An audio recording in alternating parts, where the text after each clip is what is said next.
어디를 보나 무엇 하나 나무랄 데 없는 한 여자가 있었습니다.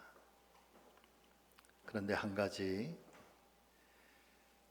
그녀에게는 숨겨진 컴플렉스가 하나 있었는데, 그것은 누구에게나 다 있는 눈썹이 이 여인에게는 하나도 없다는 것이었습니다. 그래서 항상 짙은 화장으로 눈썹을 그리고 다녔지만 마음은 편치 않았습니다. 그런데 이 여자에게도 사랑하는 남자가 생겼습니다.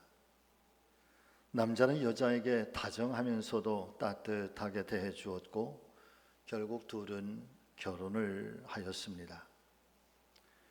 결혼을 하고 행복한 시간을 보내고 있었지만, 그럼에도 여자는 그놈의 눈썹 때문에 항상 불안했습니다. 1년이 지나고 2년이 지나도 여자는 자기만의 비밀이 행여나 들키면 어쩌나, 그래서 남편이 자기를 싫어하게 되면 어쩌나 하는 불안한 마음을 안고 있었습니다.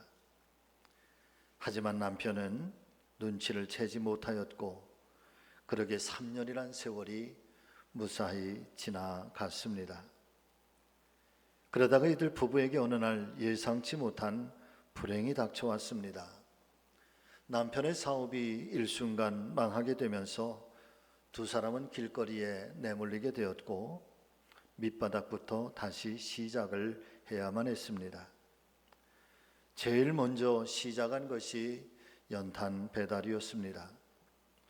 남편은 앞에서 끌고 여자는 뒤에서 밀며 열심히 연탄을 배달했습니다. 그런데 어느 날 바람이 살랑살랑 불어오던 오후, 그날도 두 부부는 열심히 연탄을 배달하고 있었는데, 그만 언덕에서 불어오는 바람 때문에 리어카에 연탄 가루가 날아와 여자의 얼굴은 연탄 가루로 온통 검댕이 투성이가 되었습니다. 눈물이 나고 답답했지만 여자의 얼굴은 혹시 자기의 비밀이 들켜 버릴까 봐 얼굴을 닦을 수가 없었습니다. 그때 남편이 걸음을 멈추고 아내에게 다가왔습니다. 그리고 수건을 꺼내어 얼굴을 닦아주기 시작했습니다. 그런데 남편은 아내의 눈썹 부분만 건드리지 않고 얼굴의 다른 모든 부분들을 모두 정성스럽게 닦아주는 것이었습니다. 그렇게 눈물까지 다 닦아준 후 다정하게 웃으면서 남편은 다시 수레를 끌기 시작했습니다. 다이제스트에 나오는 한 부부의 이야기입니다. 사랑하는 성도 여러분, 세상 만사 돛을 달고 바다를 항해하는 것처럼 때로는 신바람이 나기도 하지만, 그러나 때로는 어디서 불어온 풍랑인지 모를 거센 시련의 바람 때문에 위험에 처하기도 합니다. 어떤 때는 걱정과 근심이 하나도 없어서 만사가 태평성대인 것 같기도 하지만, 그러나 어떤 때는 가슴을 쓸어안고 통곡하며 눈물로 밤을 지새워야 하는 그런 경우도 종종 일어나게 됩니다. 하나님 말씀인 성경은 우리에게 이렇게 말씀해 주시고 있습니다. 형통한 날에는 기뻐하고 곤고한 날에는 되돌아보아라. 놓쳤죠? 여러분 같이 읽습니다. 시작. 형통한 날에는 기뻐하고 곤고한 날에는 되돌아보아라. 이 두 가지를 하나님이 병행하게 하사 사람이 그의 장래일을 능히 헤아려 알지 못하게 하셨느니라. 그래서 어쩌면 인생이란 형통한 날과 곤고한 날이 끊임없이 반복되며 그렇게 한 생애를 살아가는 것이고, 사람들은 필연적으로 이 두 가지의 일들을 교차적으로 만날 수밖에 없는 것이라고 성경은 우리에게 말씀해 주시고 있는 것입니다. 형통한 날만 계속되는 것도 아닙니다. 반대로 곤고한 날만 계속되는 경우도 절대 없습니다. 형통한 날이 있는가 하면 곤고한 날이 반드시 찾아오기도 하고, 또한 곤고한 날이 있으면 반드시 형통한 날도 찾아오게 되어 있는 것입니다. 어쩌면 오늘 우리가 함께 봉독하신 본문의 말씀은 이미 3500년 전에 한 가정 속에서 일어났던 불행한 사건이 새로운 소망의 사건으로 바뀌어지게 되시는, 그리고 하나님께서 그 가정을 어떻게 복주시는지, 또 이 가정이 어떻게 하나님 앞에 나아가게 되는지 이 말씀들을 우리에게 보여주시고 있지만, 그러나 또 다른 의미에서 이 말씀을 살펴보면 곤고한 날과 형통한 날, 또 형통한 날과 곤고한 날이 어느 때든지 우리 가운데 일어날 수 있음을 이 사건을, 이 이야기를 통해서 우리로 깨닫게 해주시는 말씀인 것 같습니다. 오늘은 그런 의미를 가지고 본문의 말씀을 통해서 여러분 같이 하십니다. 너희가 가진 것이 무엇이냐? 이 말씀의 제목으로 함께 은혜를 나누려고 하는데, 아무쪼록 말씀을 통해서 하나님 큰 위로와 평화가 함께 하시기를 바라고, 또 함께 은혜 받는 귀한 시간 되시기를 예수님의 이름으로 축원을 드립니다. 첫 번째 함께 나누기를 원하는 것은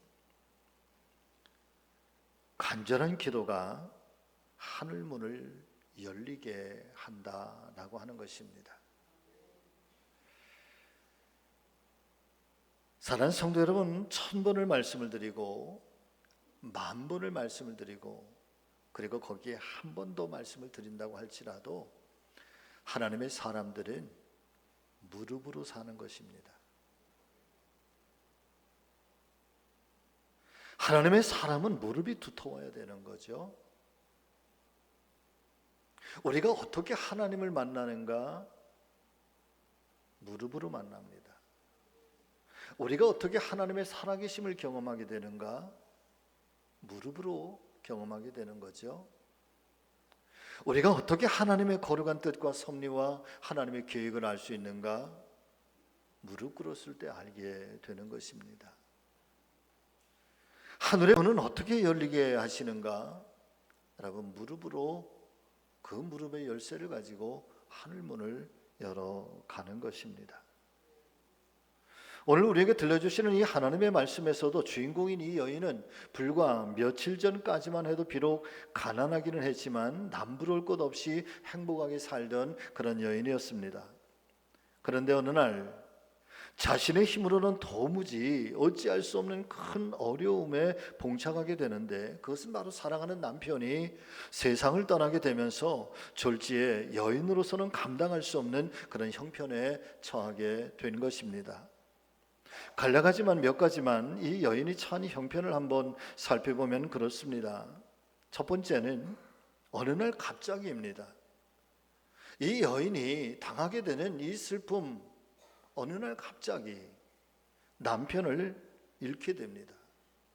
이미 예고된 죽음도 아니었던 것 같습니다. 어느 날 갑작스럽게 당한 일입니다.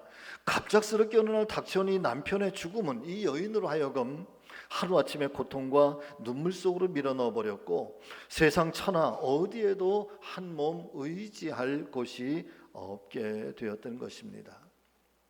그렇습니다. 사랑하는 성도 여러분, 어쩌면 원래 하나님 말씀인 성경이 우리에게 들려주시고 있는 깨달음은 과연 뭘까? 이 여인의 사건, 이 여인의 당한 형편들은 여러분 늘 말씀을 드리지만 성경 속의 주인공이든 성경 속의 어떤 한 주제든 성경 속의 어떤 일어난 사건이든, 여러분 그 성경 속에 등장하고 있는 메시지의 주인공은 바로 나 자신입니다. 할렐루야. 오늘 나에게도 이 곤고한 날들이 어느 날 갑자기 예고편도 없이, 그리고 사전에 어떤 통보도 없이 찾아올 수가 있다는 것이죠. 그렇게 갑작스럽게 닥쳐온 고난 앞에 우리는 속수무책, 넘어지고 쓰러지고 좌절하고 절망할 때가 얼마나 많은지 모릅니다. 자, 두 번째로 이 여인은 물질적인 큰 어려움에 처하게 됩니다. 남편이 죽은 슬픔도 채 가시기 전에 또 다른 고통이 엄습해 오게 되는데, 그것은 바로 빚쟁이가 찾아와서 빚을 갚으라고 독촉을 하는 것입니다. 사람이 가장 서러울 때가 언제일까? 바로 물질적으로 경제적으로 가난해서 어려움을 당할 때 남에게 당하는 서름이라고 합니다. 제가 이렇게 지금까지 살아오면서 참 잊혀지지 않는 그런 한 순간순간들이 있었는데, 한 번은 제가 고등학교 2학년 때인 것 같아요. 어느 날 아침에 이제 학교를 가려고 준비를 하는데 저희 어머니께서 팥죽을 쓰시더라고요. 팥죽을 커다란 가마솥에 팥죽을 쓰시는데 팥죽을 막 그렇게 저으시면서 하염없이 우시는 거예요. 얼마나 서럽게 우시는지 그 눈물이 지금도 그때 그 어머니의 그 눈물의 소리가 여러분 생생하게 지금 살아 있습니다. 왜 팥죽을 쓰시면서 우실까? 여러분 수수께끼 문제가 아니에요. 팥죽을 쓰시면서 한 여인이 울고 있어요.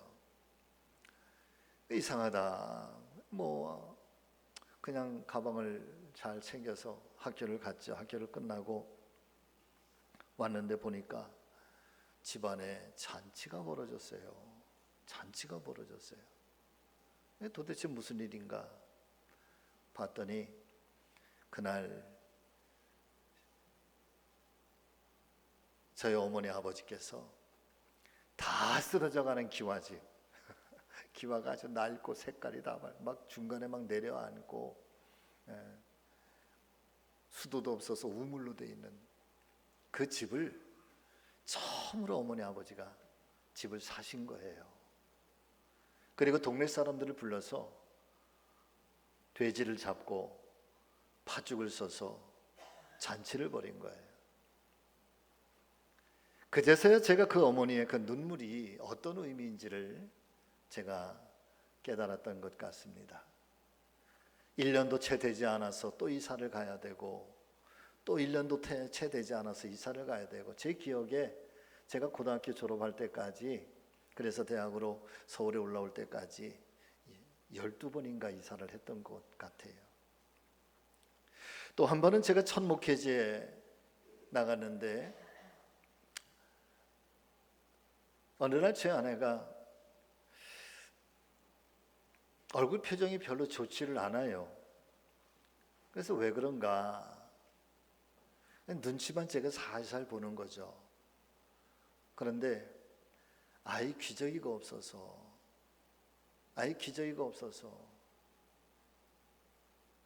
그래 가만히 보니까 아이 기저귀를 면으로 된 그 기저귀 헝겊 기저귀를 했는데,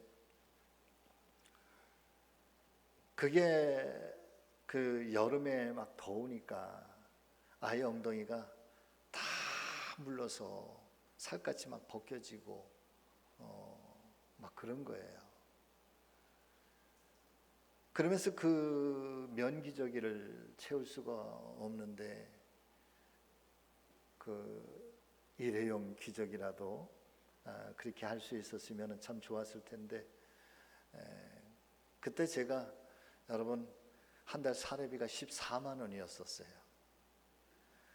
한 2주일 지나면 사례비가 없는 거예요. 한 7, 8천 원 남으면 어차피 없는 거니까 그냥 하나님 앞에 다 드리자. 그냥 동전까지 다 통틀어서 셋째주쯤 되면 다 헌금을 해요.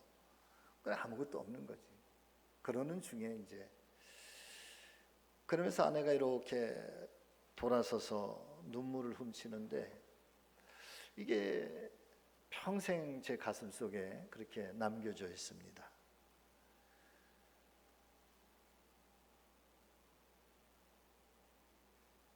내 오두막 단칸방이 하나 없는데, 그런데도 강제적으로 이사를 나가야 할 때, 또 사랑하는 자녀들에게 뭔가 해주고 싶어도 물질이 없어서 해주지 못할 때, 그래서 가난한 사람들이 이 궁핍하기 때문에 물질로 인하여 시험에 빠질 때도 있고, 그런데 반대로 여러분 부유한 사람은 가지고 있는 물질이 많아서 그 물질 때문에 시험에 빠져 넘어지기도 합니다. 잠언서 30장 7절에서 9절의 말씀을 보면은 아굴이라고 하는 사람이 하나님 앞에 기도하는데 이렇게 기도하지요.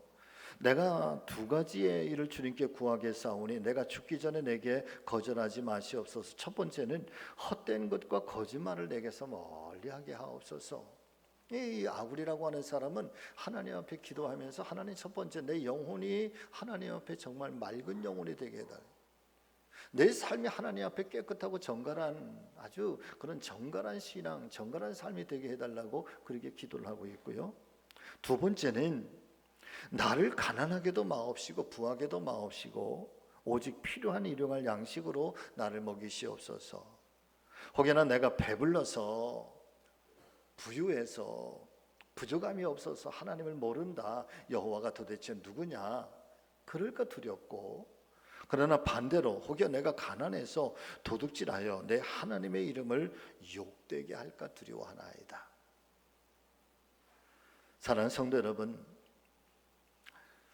저는 간절히 소망하며 기도하고 축복하는 것은 우리 사랑하는 성지 모든 믿음의 가족들 중에 오늘 가난하다 할지라도 내일에는 반드시 하나님께서 그 지경이 넓혀지게 하시고 창대케 하시기를 예수님의 이름으로 축원을 드립니다. 축복합니다. 세 번째, 이 여인은 생떼 같은 자식을 종으로 빼앗길 위기에 처합니다. 빚쟁이는 빚을 갚으라 독촉하면서 만일 빚을 갚지 못하면 두 아들을 자신의 집 종으로 데려가겠다고 엄포를 놓았습니다. 어쩌면 세상에 어미로서, 엄마로서 정말 견딜 수 없는 고통이 바로 이 고통이 아닐까. 어떤 집 자식들은 부모 잘 만나서 호요식하면서 정말 먹고 입고 뭐 부족한 것이 없게 그렇게 지나게 되는데, 내 자식들은 가난하고 또 더군다나 아버지까지 일찍 여위였으니 가난해서 굶는 처지에 이제 남의 집으로 종살이를 하게 되었으니 여러분, 그 어미의 심정이 얼마나 고통스러웠을까요? 그런데 현재 상황은 울어도 해결이 안 돼. 근심하며 걱정한다고 해결될 그런 문제가 아니었던 것입니다. 자, 여기서 이미 7절에서 우리가 알고 있는 것처럼 한 병의 기름에 빌려온 그릇마다 가득 채워지니 그것을 팔아서 이제 빚도 갚고 그리고 남은 그 기름 가지고 그 값을 가지고 너희의 삶을 살라고 하시는, 이게 소망의 메시지예요. 희망의 메시지예요. 자, 그러면 1절부터 그 6절 사이에 과연 이 형편과 이런 처지에 속해 있었던 그 캄캄하고 정말 이 절벽 같은 삶을 살아가던 이 여인에게서 어떻게 이런 반전의 사건들이 일어나게 될까? 그리고 이 성경의 이야기를 통해서 오늘을 살아가는 저와 여러분들에게도 무엇을 말씀하시고 싶은 걸까라고 하는 거죠. 말씀을 보면은 이 여인이 극한의 슬픔과 고통과 괴로움이 찾아왔을 때 가장 먼저 이 문제 해결의 실마리를 풀어야 되겠다. 그러면서 사랑하는 성도 여러분, 하나님의 사람 엘리사 선지자를 찾아가서 간절한 마음으로 호소를 하고 있는 장면을 성경은 우리에게 증거를 해주시고 있습니다.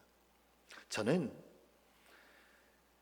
문제 해결의 실마리를 엘리사 선지자를 찾아갔다고 하는 이 말씀은 사람을 찾아간 게 아니라, 여러분, 문제 해결의 실마리를 이 여인은 하나님께로부터 찾기 시작했다는 거죠. 이게 정답이에요. 내 삶의 이 아주 고단한 문제들을 어디에서부터 풀어가야 되는가? 이 실타래를 어디에서부터 풀어가야 되는가? 왜 하나님의 사람이 왜 끊임없이 무릎으로 살아야 되고, 왜 무릎으로 살 때 하늘문이 열려지는 이 놀라운 역사들을 하나님이 베푸시는가?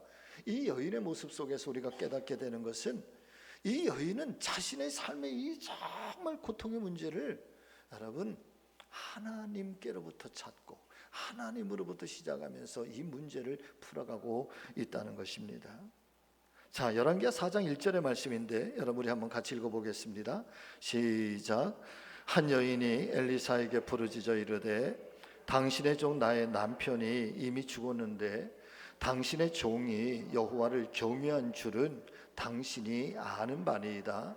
이제 빚준 사람이 와서 나의 두 아이를 데려가 그의 종을 삼고자 하나이다. 사랑하는 여러분, 이 말씀의 문맥을 가만히 살펴보고 묵상해 보면 이 말씀 속에서 우리가 정말 믿음으로 귀를 기울여서 들어야 할 말씀이 있는데, 여러분 그 말씀 바로 이거지요. 당신의 종이 여호와를 경외한 줄은 당신도 너무나 잘 알고 있습니다. 여러분, 당신의 종이 여호와를 경외하는 줄은 당신이 아는 바입니다 라고 하는 이 성경의 말씀을 저는 이렇게 들려옵니다. 엘리사 선지자여, 우리 집은 우리의 남편뿐만 아니라 우리의 자녀들, 우리 집은 여호와 하나님만을 경외하는 그런 믿음의 가정입니다. 믿음의 집입니다. 남편의 신앙이 가정 속에 굳건하게 세워진 것처럼, 당신이 아는 것처럼, 세상이 아는 것처럼 우리 가정은 하나님을 경외하는 믿음의 가정입니다.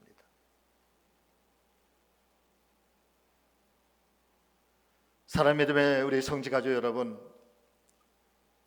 다시 한번 말씀을 드리니 여러분 잘 이 귓가에 그리고 마음판에 꼭 새기실 수 있기를 바랍니다. 이 여인의 환경은 언제 어느 때든지 저와 여러분들에게도 동일할 수 있습니다.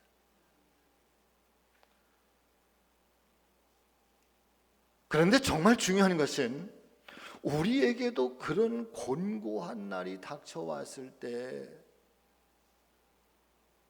우리 스스로를, 우리 자신을 잘 지켜내고 또 때로는 견딜 수 있게 하고 그리고 포기하지 않도록 그리고 마침내 승리할 수 있도록 우리들을 강건하게 붙들어주는 이 힘과 이 용기는 과연 어디에서 생겨날 수 있는 것일까?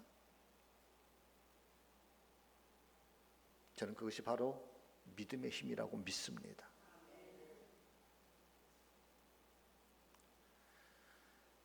지난주에도 말씀을 드렸습니다마는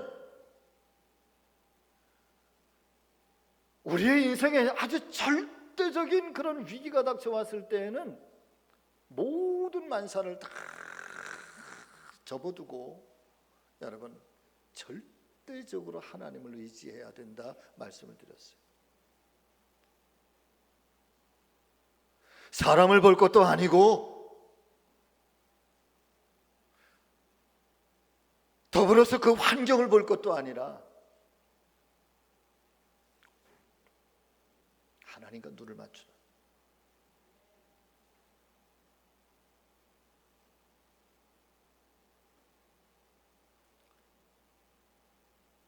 나 혼자 신앙생활을 하면서 홀로 삶의 문제를 헤쳐나가는 것보다는 누군가 나와 함께 신앙생활을 하면서 의지할 수 있는 한 가정 안에 그런 믿음의 동역자가 있다고 한다면 여러분 그런 상황 속에서도 훨씬 더 잘 이겨내고 잘 극복할 수 있는 힘이 되는 줄로 믿습니다. 저는 우리 사랑하는 성지 모든 믿음의 가정들마다 그런 믿음의 가족들이 되기를, 정말 여호와 하나님을 경외하는 그런 믿음의 가정들이 되시기를 예수님의 이름으로 축복합니다. 하나님의 종 엘리사를 찾아갔다. 사랑하는 여러분, 이것은 문제 해결의 첫 번째 시작을 여러분 세상에 두지 아니하고 하나님의 거룩한 말씀에 그리고 하나님의 은혜에 하나님을 붙잡는 일로부터 이 여인은 이 문제의 해결을 풀어가기 시작했다라고 하는 거죠.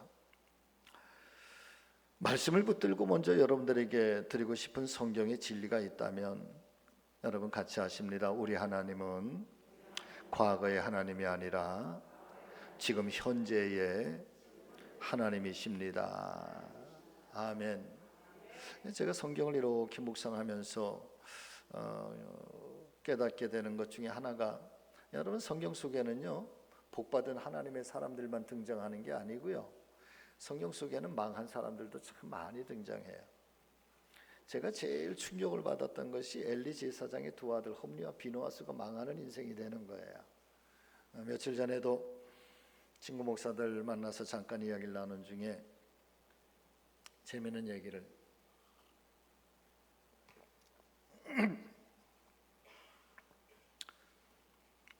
엘리 제사장 이야기를 잠깐 나누게 됐는데,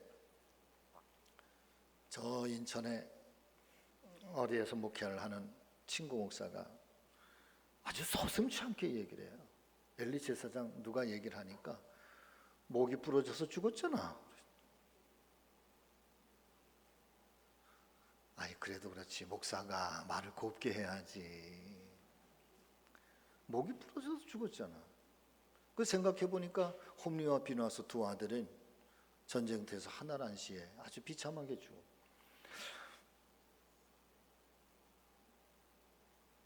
사실은 요즘에 가만히 성경을 묵상하면서 하나님은 복받은 사람들도 그 이야기가 이렇게 은혜가 되지만은, 그런데 여러분, 나이가 들어가면 가서 그럴까요? 점점 삶의 조심스러운 것들을 이렇게 정말 잘 다듬어야 되겠다. 거친 것들을 좀 잘 모난 것들을 잘 깎아내야 되겠다. 근데 가만히 보니까 성경 속에 모난 것들이 너무 많은 거예요. 성경 속에 등장하고 하나님을 믿는 사람들이면서도 하나님과 가까이 있는 사람이면서도 하나님을 섬기는 민족이면서도 이스라엘 민족들이 모난 것들이 너무 많은 거예요. 근데 하나님께서 그 모난 것들을 여러분 그냥 가만히 보시지 아니하고 모난 것들을 통해서 그들이 결국 망해요. 그래서 깨닫게 되는 거예요. 여러분 같이 하십니다. 성경 속에 망한 자처럼 우리도 살면 우리도 망한다. 아멘. 반대로 성경 속에 같이 하십니다. 성경 속에 하나님의 축복을 받은 사람처럼 살면 우리도 축복을 받는다. 우리도 기적의 주인공이 된다. 아멘. 여러분, 이것이 하나님은 과거의 하나님이 아니라 오늘 지금 현재의 하나님이라는 거예요. 지금 현재. 그래서 이 열왕기하 4장에 이 엘리사 시대의 이 여인처럼 오늘도 우리가 믿고 이 여인처럼 우리가 행하면, 여러분, 이 여인의 축복의 사건은 여인의 사건으로 끝나는 것이 아니고 이 여인에게 주신 하나님의 축복으로만 끝나는 것이 아니라 오늘을 살아가는 저와 여러분들도 이 여인의처럼 축복의 주인공이 되는 거고, 이 하나님의 기적의 사건은 오늘도 우리 가운데 일어나게 되는 줄로 믿습니다. 여러분, 하나님의 기적이 사라진 것일까요? 전능하신 하나님의 이적과 표적과 능력이 사라진 걸까요? 하나님은 지금은 일하지 않으시는 걸까요? 여러분, 그때도 일하시는 하나님은 지금도 일하시고요. 그때도 홍해를 가르시는 하나님은 지금도 우리의 인생에 홍해를 가르시는 줄로 믿습니다. 그때의 여리고성을 무너뜨린 하나님은 여러분 지금도 우리의 인생의 여리고성을 지금도 무너뜨려 주시는 줄로 믿습니다. 이 여인의 한 병의 기름을 통해서 수없이 많은 기적을 일으키신 이 하나님은 오늘도 우리의 삶 속에서 우리가 상상할 수 없는, 우리의 이성으로 이해될 수도 없는 하나님만의 방법을 통해서 하나님은 지금도 일하시는 그 기적의 하나님이신 것을 우리는 믿습니다. 이 여인이 당하고 있는 이 삶의 고통스러운 문제가 놀라운 기적과 축복으로 바뀌어지게 된 가장 큰 문적인 문제 해결의 실마리, 하나님을 붙드는 것. 하늘문을 열어야 되겠다는, 하늘문이 닫히고 이 땅에 세상의 일들이 우리가 활짝 열리기를 바랄까? 하나님과의 영적 관계가 여러분 닫혀 있는데 어찌 세상의 일들이 열릴 수가 있을까요? 다 같이 아멘. 아니지, 그건 아니지.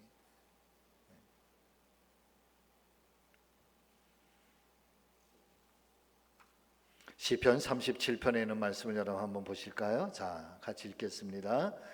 4절과 6절 시작. 또 여호와를 기뻐하라. 저가 내 마음의 소원을 이루어 주시리로다.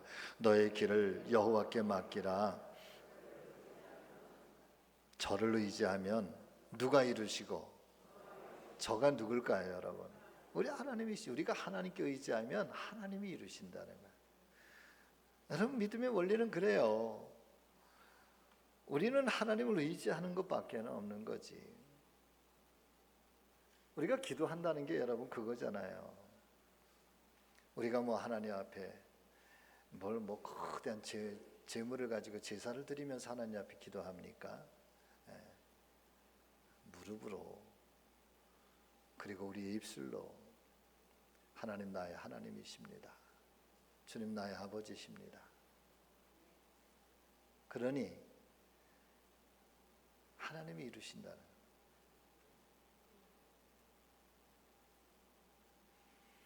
여인이 하나님의 종 엘리사를 찾아갔다라고 하는 것은 곧 하나님으로부터 살 길을 찾았다는 말씀인 줄로 믿습니다.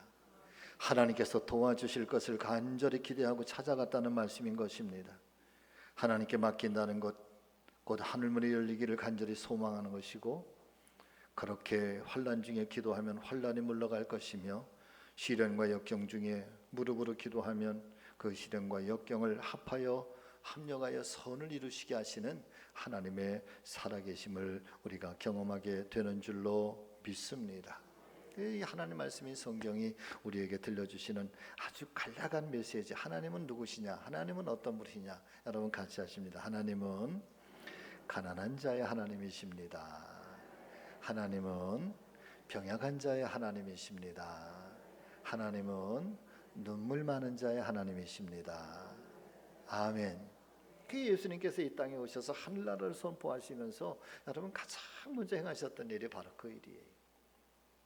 가난한 자에게 복음이, 눈먼 자에게 눈뜸이, 감옥에 갇힌 자에게 자유와 해방을, 진리가 너희를 자유케 하리라.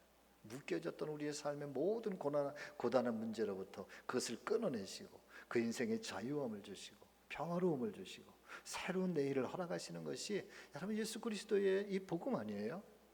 아멘. 자, 두 번째는, 그러면 하늘의 복을 가져올 이 축복의 씨앗이 우리에게 있는가? 라고 하는 것입니다. 사랑하는 성도 여러분, 여인이 엘리사를 찾아가 호소했을 때 엘리사가 그 여인에게 이런 질문을 던졌습니다. 네가 가진 것이 도대체 무엇이냐? 그러니까 여러분, 이 여인이 계집종의 집에는 기름 한 병 외에는 아무것도 없나이다. 사랑하는 성도 여러분, 엘리사 선지자가 이 여인의 재산을 알고 싶은 것이 아니잖아요.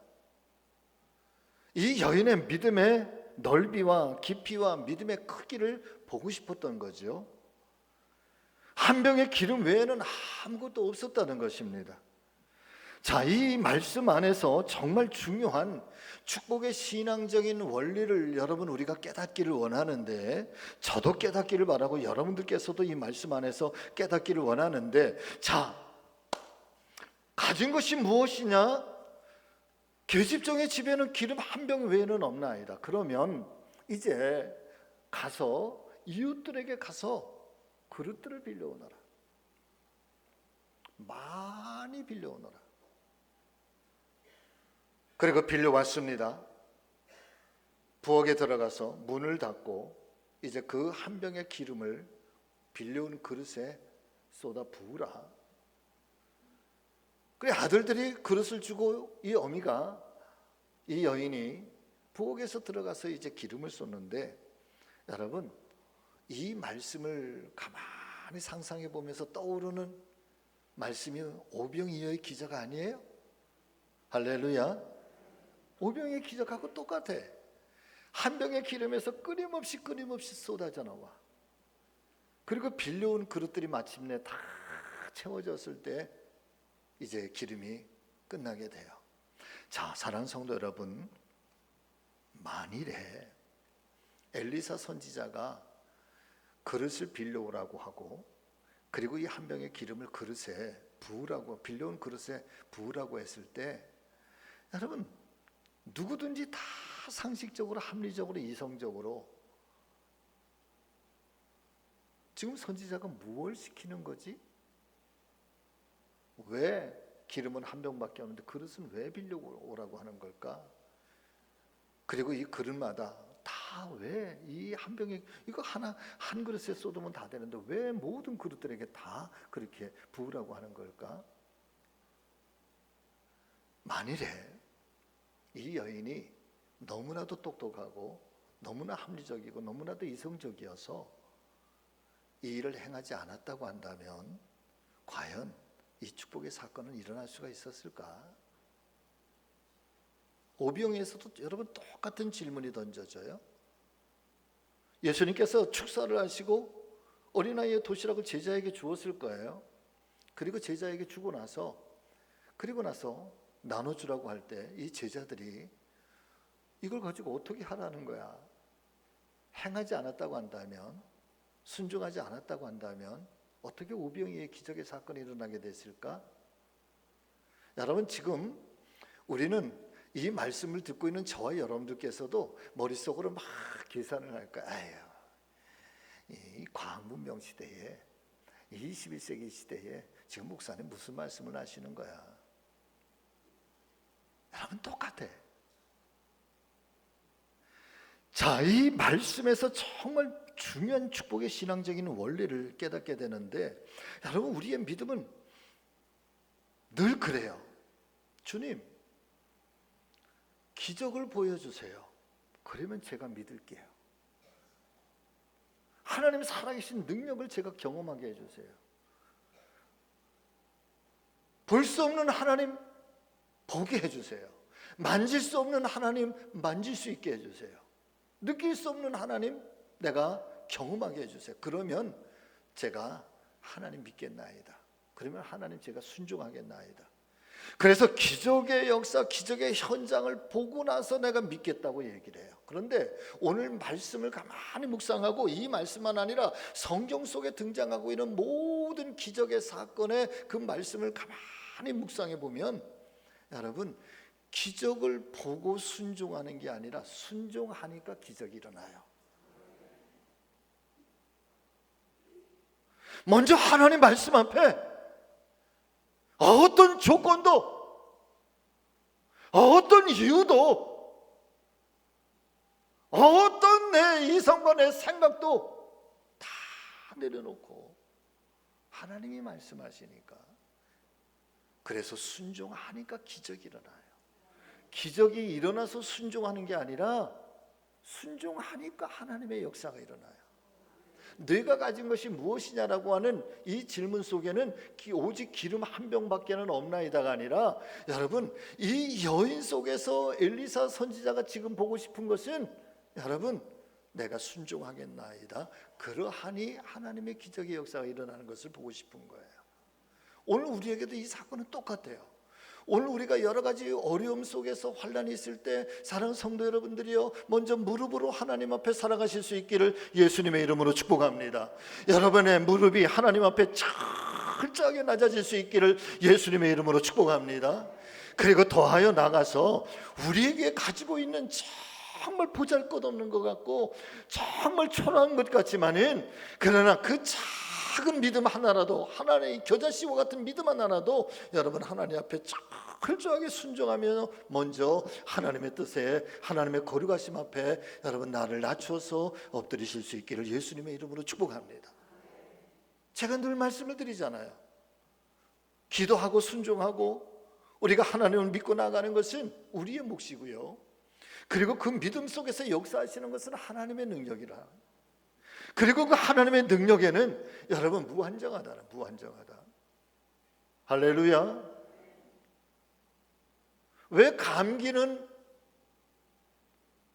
기도해달라고 하면서, 감기 앞에서는, 여러분 몸살 앞에서는 하나님 앞에 이 몸살 낫게 해달라고 기도하면서, 왜 암덩어리 앞에서는 두려워하십니까?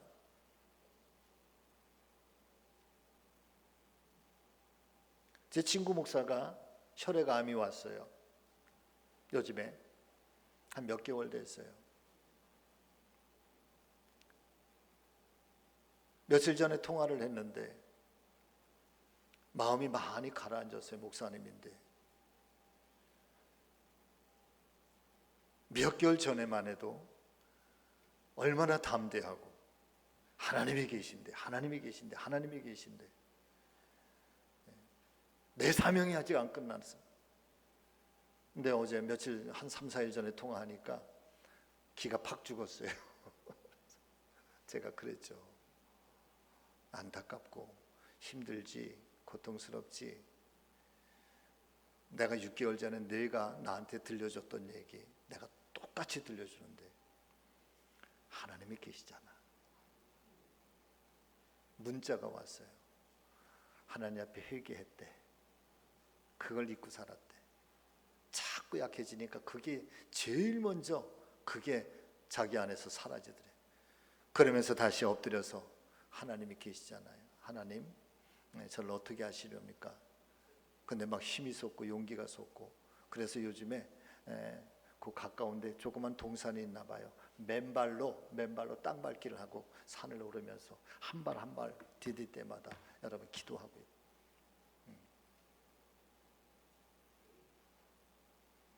누가복음 17장 6절의 말씀인데 여러분 한번 보실까요? 누가복음 17장 6절. 자, 시작. 주께서 이르시되 너희에게 겨자씨 하나일 만한 믿음이 있었다면 이 뽕나무더러 뿌리가 뽑혀 바다에 심겨라 하였을 것이요 그것이 너희에게 순종하였으리라. 너희에게 겨자씨 하나일 만한 믿음. 여러분 사실 우리의 믿음은요 내가 보기에도 참 초라해요. 우리의 믿음은 참 내가 보기에도 너무 보잘것없는 것 같아. 그런데 그 보잘것없는 것처럼 초라한 믿음처럼 보여지는 이 하늘의 겨자씨와 같은 믿음일지라도 여러분 산을 옮긴다잖아요. 믿으시면 아멘. 네.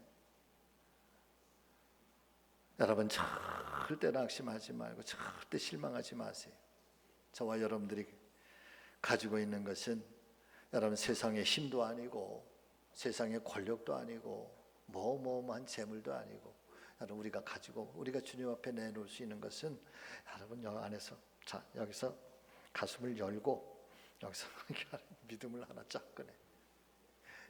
믿음을 꺼내. 그 믿음의 고백은 하나면 좋게요. 하나님 당신은 나의 주인이십니다. 같이 하십니다. 주님 당신은 나의 주인이십니다. 나의 아버지십니다. 아멘. 아멘.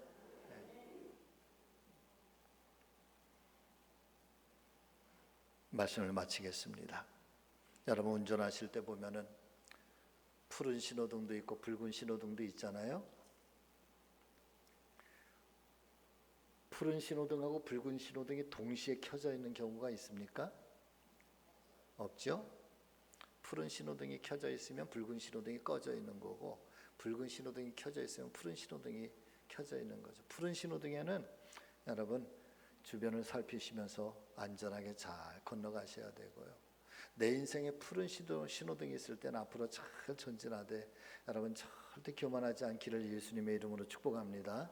왜냐하면 푸른 신호등이 언제나 켜져 있는 게 아니니까. 그거 금방 꺼져. 붉은 신호등이 들어올 때가 있어. 그런데 붉은 신호등이 있을 때는 어떻게 해야 될까요? 여러분 붉은 신호등이 있을 때는 멈춰야 됩니다. 내 인생에 붉은 신호등이 오면 여러분 그 자리에 멈춰야 돼요. 하늘을 봐야 돼. 하늘문을 열어야 돼. 그때는 인내할 때, 그때는 견뎌내실 때예요. 절대 실망하고 낙심하고 포기하시면 안 돼. 왜? 붉은 신호등이 지나가면 푸른 신호등이 켜질 거니까. 그래서 이 두 가지 일을 병행하게 하사 사람이 자기의 장래일을 내가 예측할 수 없게 하셨다. 이게 하나님이 그래서 우리의 삶의 모든 길은 하나님이 이끌어 가시는 거예요. 여러분이 한 주간 혹시나 푸른 신호등이면 잘 가시길 바라고 붉은 신호등이면 여러분 오늘도 멈춰서 무릎으로 주의 이름을 부르고 오늘도 주님의 이 놀라운 기적의 사건들의 주인공들이 다 되시기를 예수님의 이름으로 축원합니다. 기도하겠습니다. 살아계신 아버지 하나님, 우리가 가진 것이 도대체 뭘까요? 우리는 살아계신 하나님 내게 먼저 기적을 보여주세요. 하나님 내게 먼저 능력을 행해 주세요. 하나님 저에게 보여주세요. 그러면 제가 순종할게요. 그러면 제가 믿을게요. 그러면 제가 열심을 낼게요. 이것이 우리는 그렇게 이야기를 하지만, 그러나 하나님 말씀의 이 성경의 축복의 원리는 기적이 일어나서 순종하는 게 아니라 순종하니 하나님이 기적을 일으키시는 것처럼 우리의 믿음이 이거를 깨닫게 하여 주시옵소서. 그리고 혹여나 지금 내 인생이 붉은 신호등과 같다고 한다면 하나님 멈춰서서 하나님으로부터 이 문제 해결의 실마리를 찾게 하여 주시옵고, 또 실망하지 않고 곧이어 푸른 신호등에 인생이 열릴 것을 기대하면서 오늘도 담대하게 하나님 말씀을 부여잡고 찬송하며 나아갈 수 있도록 성령 하나님 우리의 힘과 능력이 되어 주시옵소서. 예수님의 이름으로 감사하며 기도하옵나이다. 아멘.